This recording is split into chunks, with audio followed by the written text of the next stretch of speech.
Good morning. Please be seated. So I wonder, did anyone else come to church this morning hoping to hear a gospel story about, I don't know, maybe the coming of sweet baby Jesus? Wouldn't that have been a lovely way to start Advent? And instead, what do we hear? Jesus says there will be signs in the sun and the moon and the stars. On earth, distress among nations. People will faint from fear and foreboding of what is coming upon the world. Not exactly what I was longing to hear, but we need to remember that the word gospel actually means good news, and I promise there is good news in this morning's gospel. After all, we also heard Jesus say, "The Son of Man will come in a cloud with power and great glory." So let's start with the setting. Jesus was a truth teller, and he was telling it like it was in his day. He and his fellow Jews were struggling just to survive under brutal and ruthless Roman occupation. The Romans crucified over 100,000 people. Scholars think many, many more. The Romans were also conquering other countries. They were down in North Africa. Soon they'd be on their march up to England.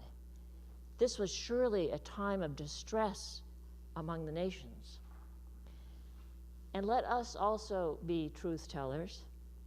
I think there's a whole lot of distress among the nations today. Think of Gaza. Think of Ukraine, Sudan, and many other places that don't even make the news. And here, right here in our own beloved country, for many it has been a hard time. Some might even call it a dark time. Our country has seemed torn apart in these last months. Families and friends have seen their relationships grievously ruptured over politics, over the election. I think some conversations over the Thanksgiving table were even a little stilted this year. And some of us are living what the gospel calls fear and foreboding of what's coming unto the world. We're worried, if not for ourselves, perhaps for some of our friends who are immigrants. Maybe some of our Afghan families who may be worried about deportation. Our dreamers, those young people who were brought into this country as children. So all of that is a piece of our reality. But it is not the whole picture. We can't let that be the entire picture. Remember what I told the children when they lit the first candle. The first candle stands for hope. In our gospel reading, Jesus encourages us not to let our hearts be weighed down by the worries of this life. Now, Jesus is not encouraging us to ignore reality. I think he's asking us to make a choice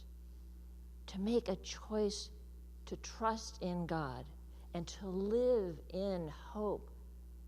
After all, that's what our faith is about, right? We wait in hope until Jesus comes again, whatever, whenever that might look like. I have no idea. But we believe that the kingdom of God that he preached about so often will someday be made fully real. It is not here yet, but we see glimpses of it every day in moments of sheer grace, in unexpected gestures of generosity, of actions that take stand against evil, and in kindnesses that are just freely shared. These glimpses give us hope that one day, God's kingdom of peace and justice and harmony will reign. So in the meantime, how are we to live lives of faith-filled hope, of being light?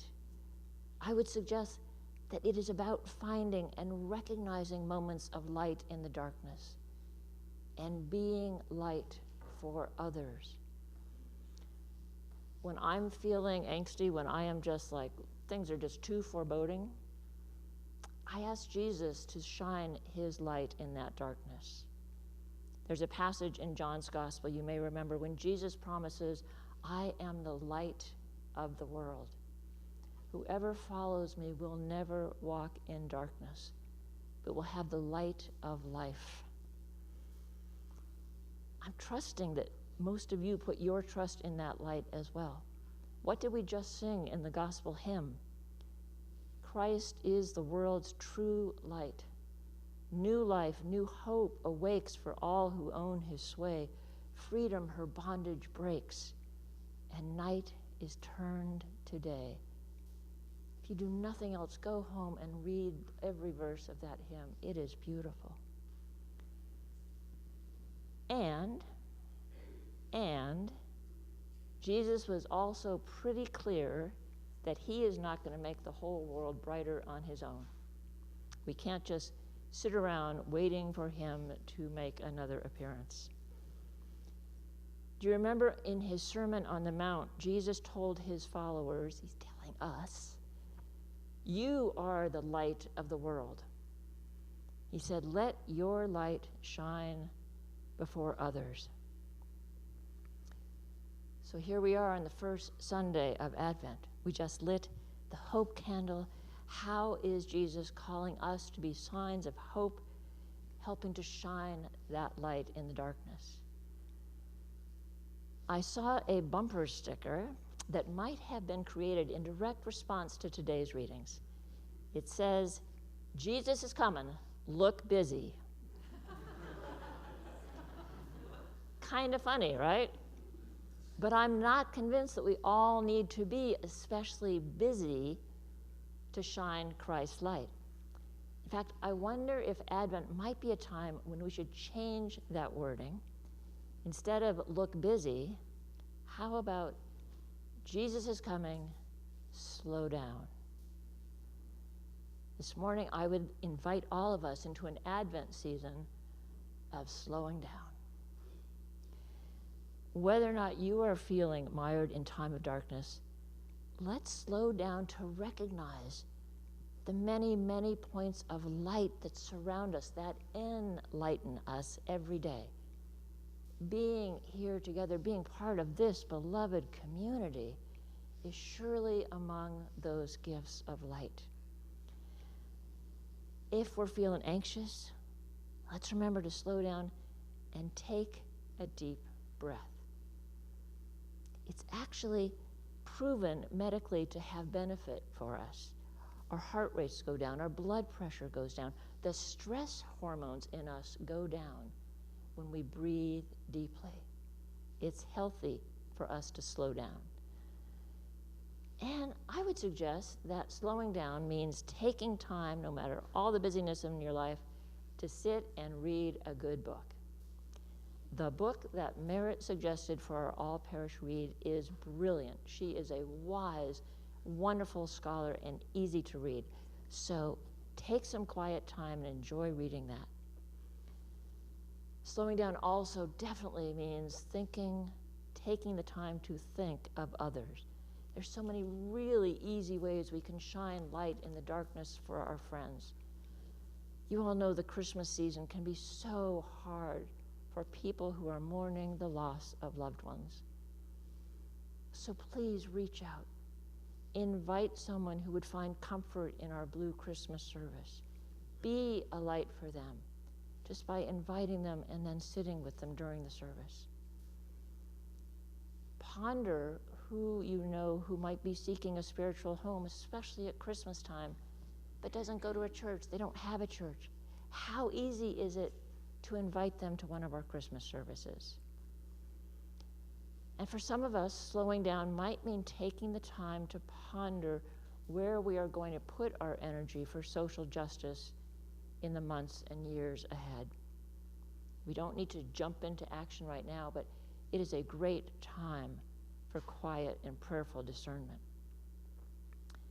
And if nothing else, slowing down definitely means giving yourself the gift of quiet time with Jesus in prayer. Just light a candle and sit with Jesus in the quiet.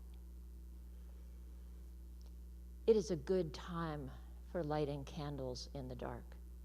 Even the days are getting darker really early now, aren't they? And to help, we're going to be making Advent wreaths in the parish hall after church. Everyone is welcome to do that. Light that first hope candle tonight.